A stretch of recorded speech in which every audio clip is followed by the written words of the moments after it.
Okay, hello guys, welcome back to the channel. I'm Victus, your host, and here we have Tier Maker. This is the first time that I do a tier list here, so let's begin with.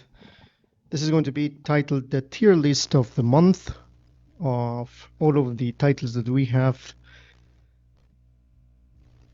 covered on the channel from the beginning of the year. If you find interesting this type of content, make sure to subscribe. I usually upload a lot of videos about real-time tactics, real-time strategy games, military simulators, and war games in most of the cases.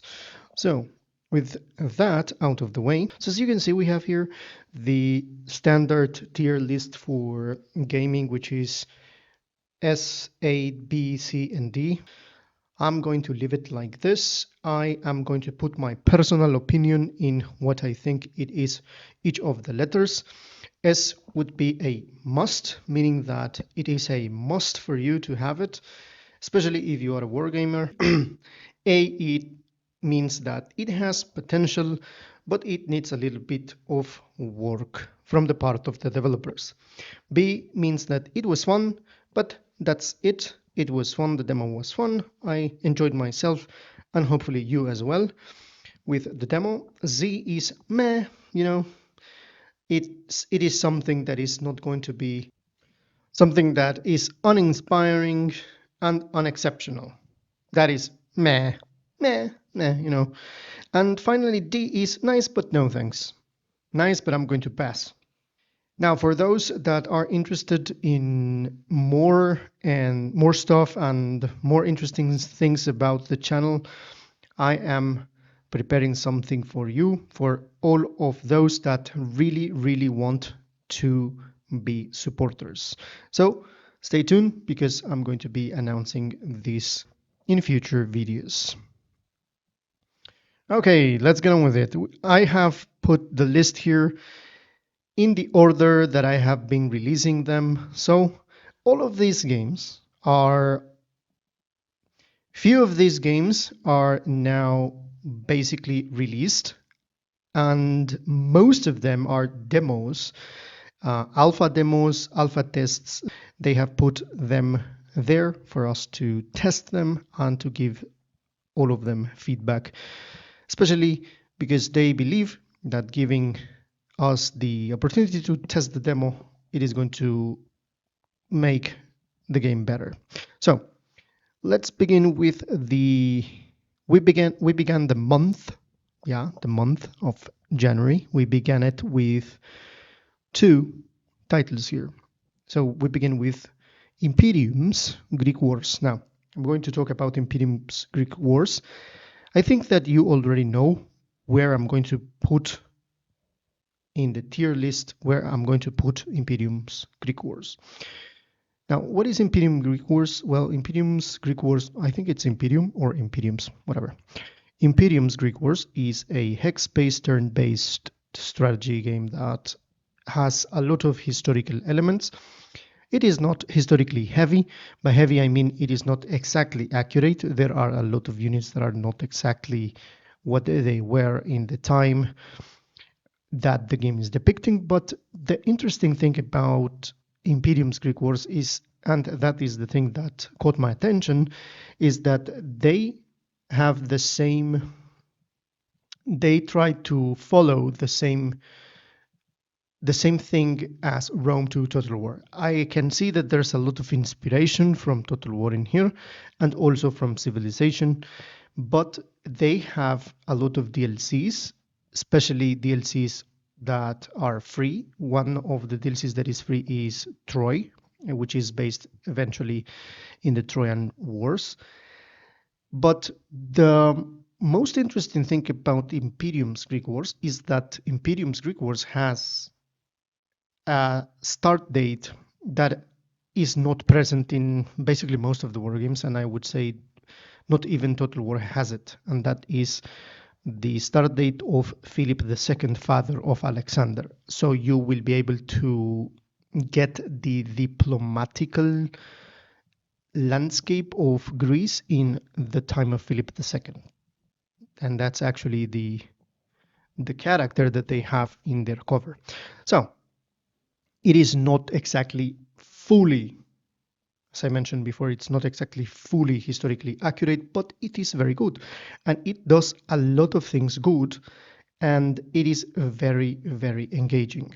So what I'm going to do with Imperium's Greek Wars, this is my personal opinion.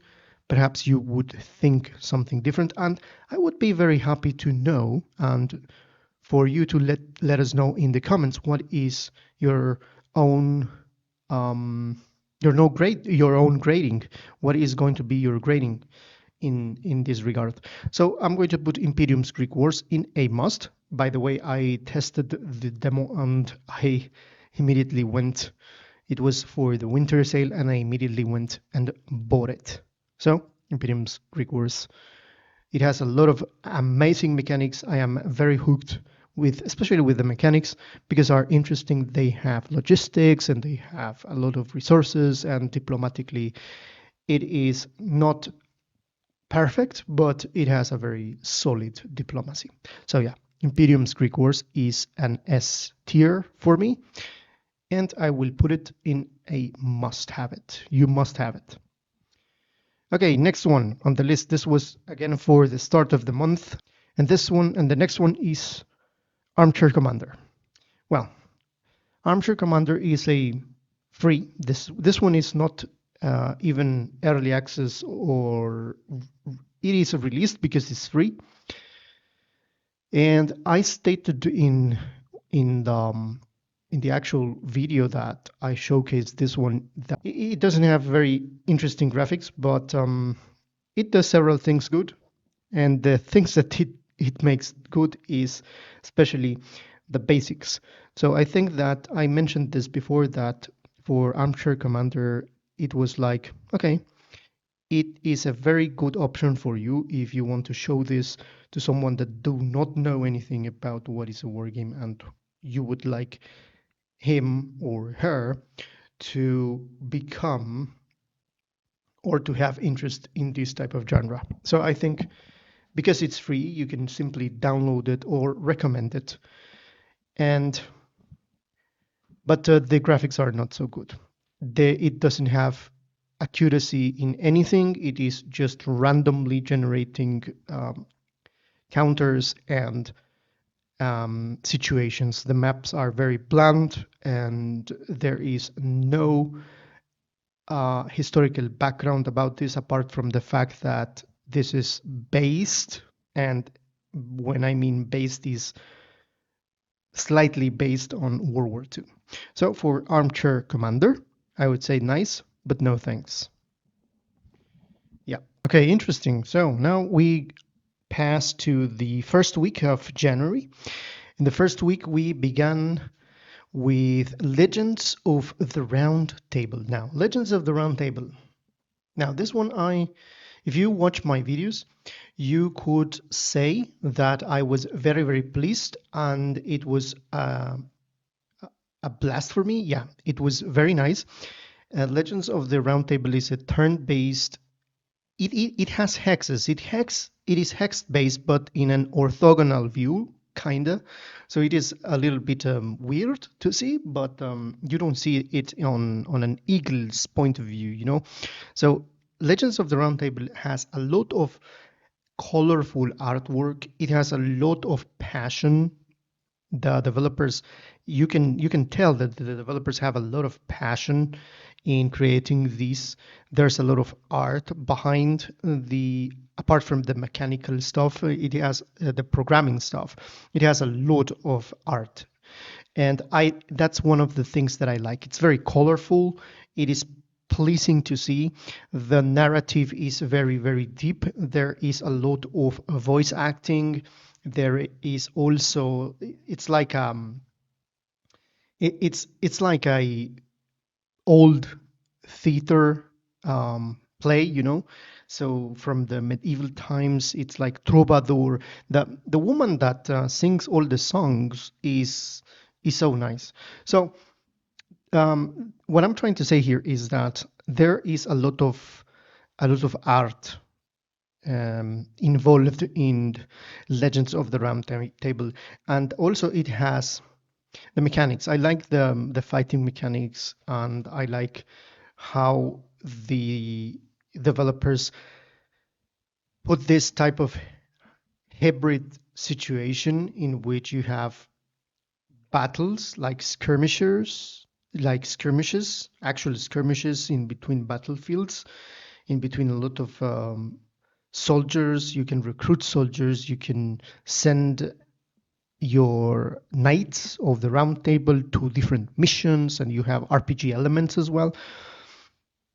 I really liked the battle mechanics in which you choose which are your commanders, your generals, and you send them to different sections of the battlefield to fight other sections of the opponents.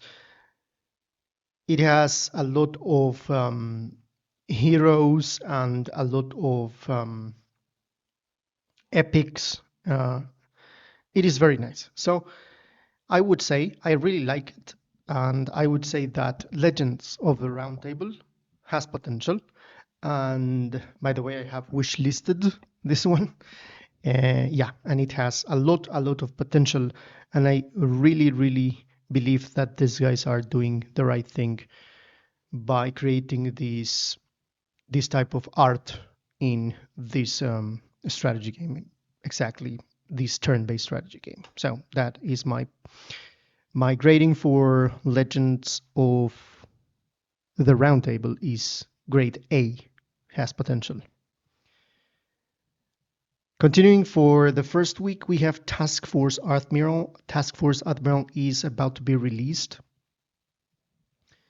in a couple of days. So I think that released meaning early access. Now, this is a work of love, work of passion.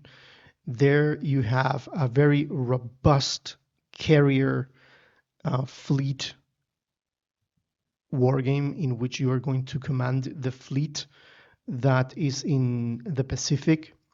You're going to have a lot of options for the management of the fleet, for the management of the task force, which are also the aircraft. All of the historical stuff is very accurate, and you will have a blast and you will enjoy a lot if you are a history buff. This one here, Task Force Admiral, has a lot to has a lot of things to deliver. It is amazing. It is simply a work of love, a passion work from the developers. And for Task Force Admiral, definitely I will say I will give it an S grade. It is a must. If you are really a wargamer, if you call yourself a historical wargamer, this is a must. Task Force Admiral, and is about to be released in early access. Next, for the first week, we got Fujian Strike.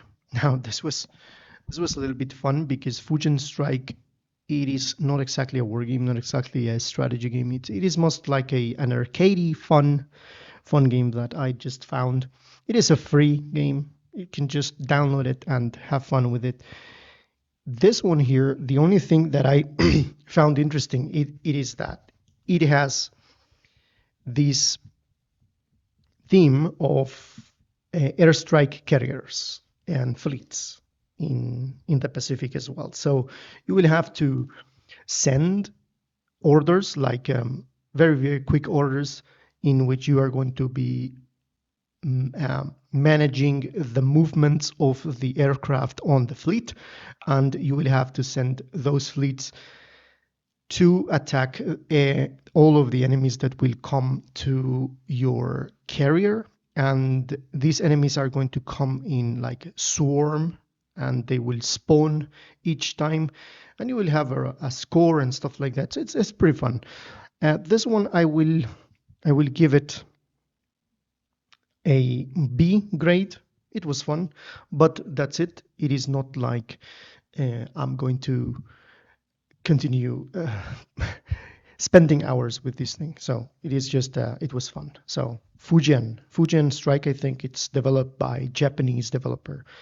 I'm just assuming this because of the uh, of the in the discussions. There's a lot of Japanese topics in Japanese characters, but whatever. Next we have um, now we are passing to the second week of the month, and we begin with Belfortis. Belfortis is a grand strategy turn-based game that it has elements of, like, for example, Europa Universalis 4 and elements Crusader Kings as well, and it has elements of turn-based things like Total War. I think that they wanted to merge the turn-based with the grand strategy of Paradox, something like that. It is like a mix of those two. The thing is that the design is very, very simple, simplistic. This doesn't mean that it is not good. Don't get me wrong. I am an advocate of old school graphics, and I'm an advocate of old school visuals. But what I'm trying to say here is that this is not a quality product in which you are going to expect the same quality that you have eventually with Paradox games. Belfortis is fun. Belfortis has a lot of you have spies, you have espionage, and that's what I mean. You have diplomacy. You can move your troops around, but the troops are not exactly 3D. That doesn't matter. Again, I will make emphasis in this. The thing is that overall, if you have if you have a lot of time with Paradox, this one is going to look a little bit not so at the same standard, So if you are new to the grand strategy, and if you never saw or touched anything from Paradox, I think this one is going to be perfect for you. It is a good one. You can have fun with it. You can also, it has Total War style wars in a 2D style. So you are going to have battles in this regard. You are going to send your cavalry and you're going to send your lines. It is based on the medieval times, so that's the thing. I like the cover though.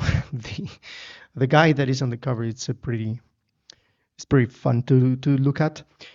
So yeah, this is Belfortis. For Belfortis, I will say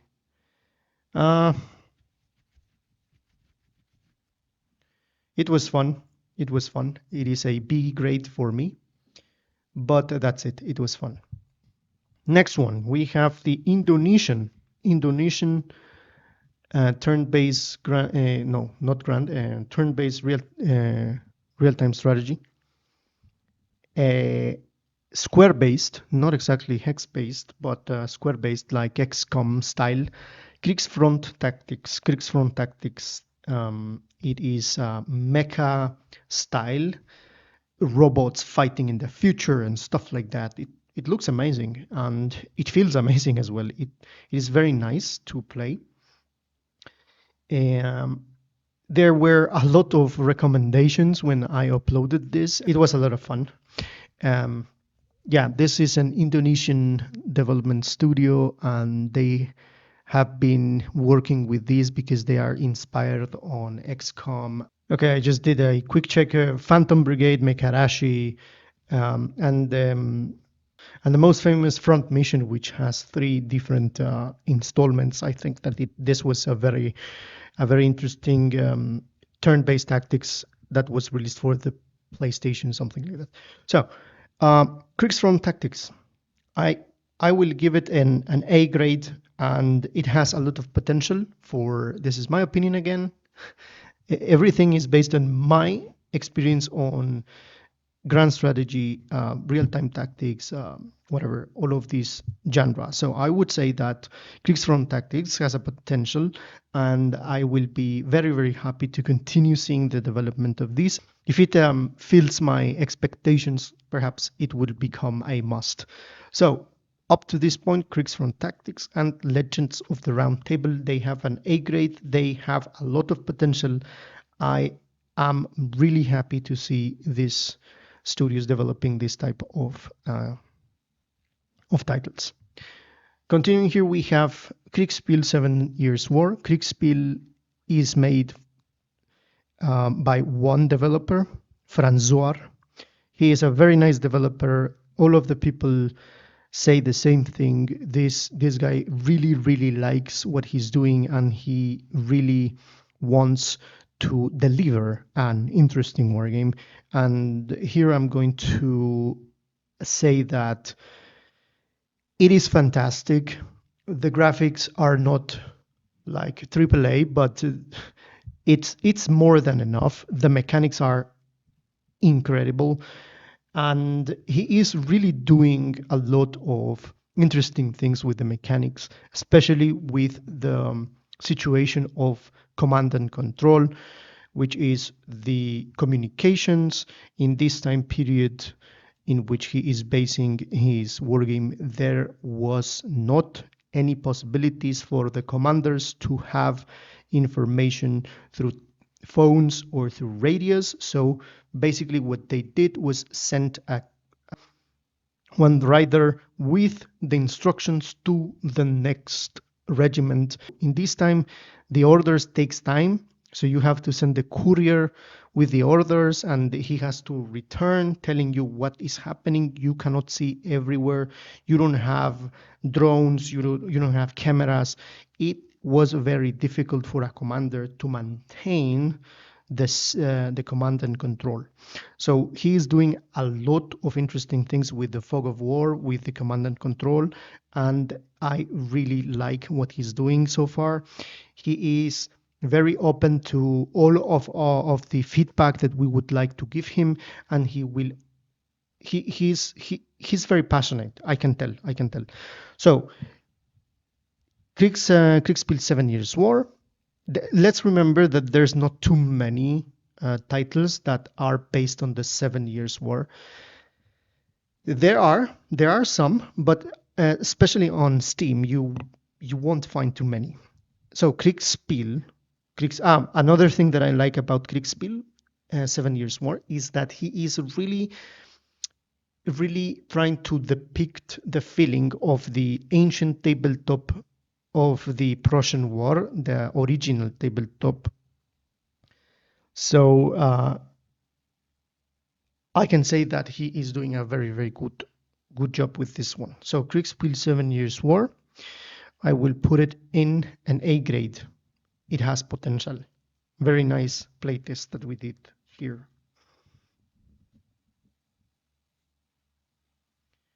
Continuing in the second week, we have a hex-based, turn-based Fantasy General 2. This was the first time that I heard about Fantasy General.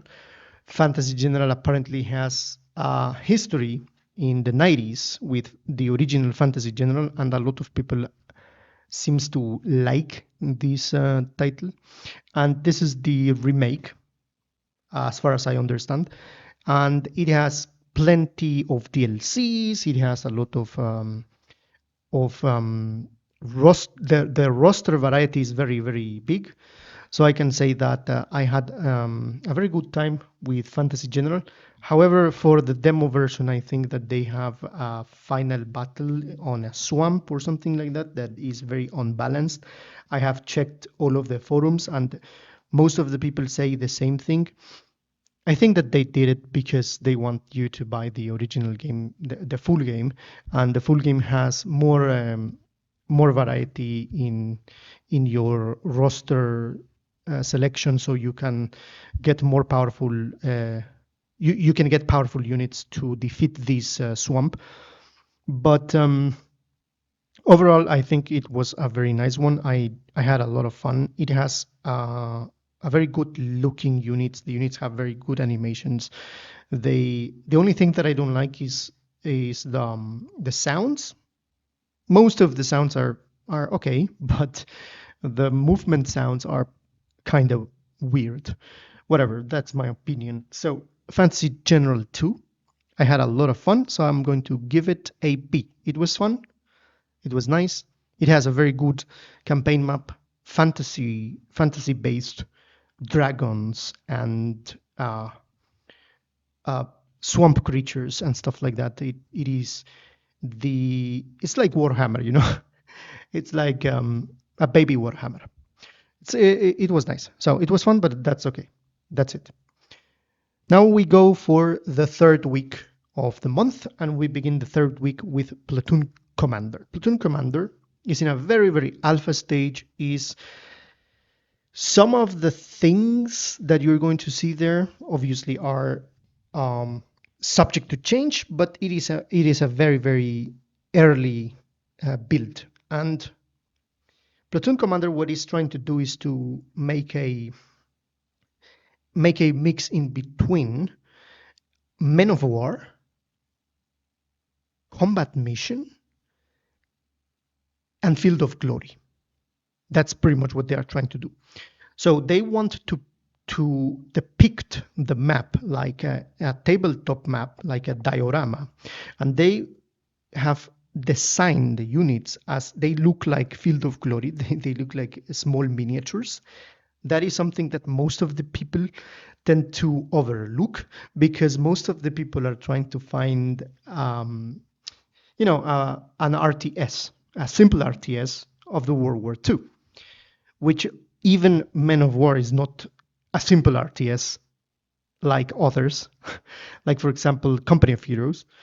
But that's another topic. The thing is that people overlook the fact that Platoon Commander is trying to depict this diorama feeling with the miniatures, like cartoonish miniatures, but it needs a lot of work. It still needs a lot of work. There's a lot of things that they must add. For example, sounds. I found it very lacking in sounds. And what else I can say about Platoon Commander? I liked some of the things about how the visuals look when the explosions happen and stuff like that. That's good. When you hit a tank or something, it has a feeling like, as I said before, Men of War. Bullets will bounce over the armor. Yeah, so it is in a very early stage. So I would say that Platoon Commander at this point, I would say that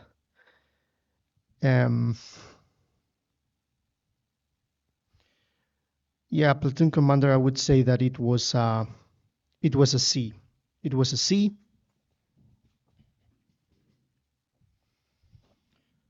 There's nothing remarkable at this point. Perhaps it could go up into the tier, into the grade in the future, but at this point it's just a meh. It's okay. Next we have Empires of the Undergrowth. That's the next one that we have on the list. Empires of the Undergrowth. It's a neat one. It is like, you feel like you are playing an RTS, like Age of Empires, but with ants. The neat thing about Empires of the Undergrowth is not exactly the mechanics, because the mechanics are pretty simple RTS mechanics. You have a base, resources, you produce units, and you attack. The neat thing is that it implements the actual nature of the ant colonies on the whole mechanics. So you have your soldiers, your builders, and you have the queen, the great ant that is in the center of the colony, and you have to protect her. You have to feed her. You have to work in it's like an ecosystem in which you will create these huge huge colony of ants. They are going to behave like the like original, like real ants. So this is the thing that I think that this thing has. They did a lot of work doing their research about how the ants behave and how the ants, what is the nature of all of the ecosystem that the ants create in their own houses and stuff. And I think that you can learn a little bit of this about the ants with Empires of the Undergrowth. Empires of the Undergrowth, that's the name of it. It actually has DLCs and stuff. So yeah, the graphics of Empires of the Undergrowth are pretty nice, are good. The ants look very nice. So I would say that Empires of the Undergrowth, I would place it in it was fun. Empires of the Undergrowth, yeah, I could say that it was fun, but I will not do anything else with it. Next one we have Kingdom Loop. Kingdom Loop, it's a very simple strategy game. It looks like a mobile game, and I would say that it has an interesting mechanic in which you hit play, and the horse is going to loop constantly, and each time that you move, you're going to find enemies in your path, you're going to find treasure, you're going to find resources, and you're going to be able to create more buildings. The buildings are like they have this mechanic that you can combine buildings, and by doing the combination, you're going to get upgrades on the actual buildings that will create more and better troops and so on and so forth. You have a little bit of a battle representation. It's like you have a tabletop, and you have squares, and you place your units. You have front lines and back lines, and you have archers, knights, cavalry, and there is the fantastical element as well, in which it resembles Fantasy General in that regard.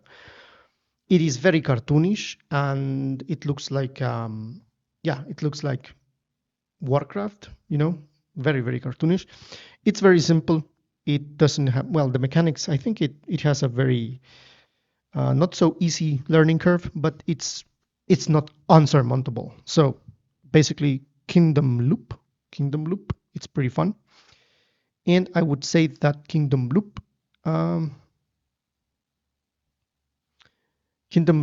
it was fun. Yeah, it was fun. I'm going to give it a B tier, but that's it. It was fun.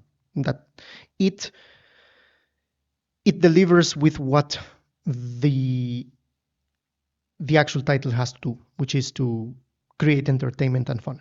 Yeah. Next one, we have here Master of Command. Master of Command is a fully released title.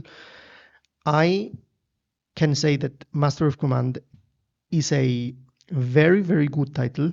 I even made a post on my channel about Master of Command, and you can go and read it there.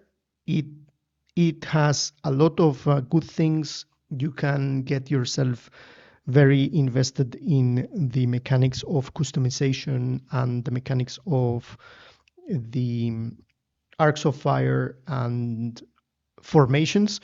But as I stated in my commentaries in my post, it is not exactly historically accurate. I can say that there's a lot of work on it. There's a lot of love and passion as well, but it is not for history buffs. So you're not going to get historical accuracy with this. Just take that into account. You will have Total War style battles, but you are not going to have like a map of Europe in which you're going to be able to move troops from Munich to Amsterdam. No, there's no map. It's just procedurally generated. So I would say that Master of Command has potential. It is an A tier, and it has potential. I think it's a good one. but not for history buffs. Again, I'm going to say it again. It's not for history buffs. And finally, I just released the last video that I have released is War of Dots.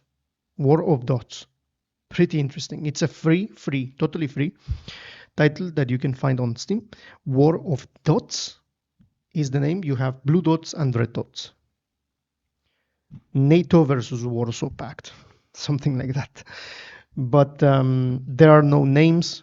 There are no actual maps of real history of their reality. It's just fictional and just fun. So it's pure fun. I can say that War of Dots, I am enjoying it a lot. I think that it could be worked more, so the developer can do a better job by upgrading it and continue the development eventually. I think that it is looking very good. It is a lot of fun. The mechanics are very simple, just resources, production, and movement. You can do maneuvers, and you have two simple units, heavy units and light units. Actually, you can do naval battles. I have stated that on the video, so you can watch the video if you want. So yeah, it is a very good one. I have fun with it, and I would say that instead of just having fun with it, I can say that it has potential. It has a lot of potential, so I'm going to give an A tier. It could stay forever in A tier, for it has potential for me, and will never be on S tier, but it depends on the developer. That's my opinion. So yeah, I think that we have reached to the end of these games of the month. So hopefully you will find this interesting, and perhaps you will let us know what is your own opinion about this. Do you think are you of the same thoughts here? Are we in the same page? Do you think differently? Do you think that, for example, some of these that I have placed in the C or in the B must be in another place? Let us know in the comments. So thank you for watching. This was Victus. See you in the next one.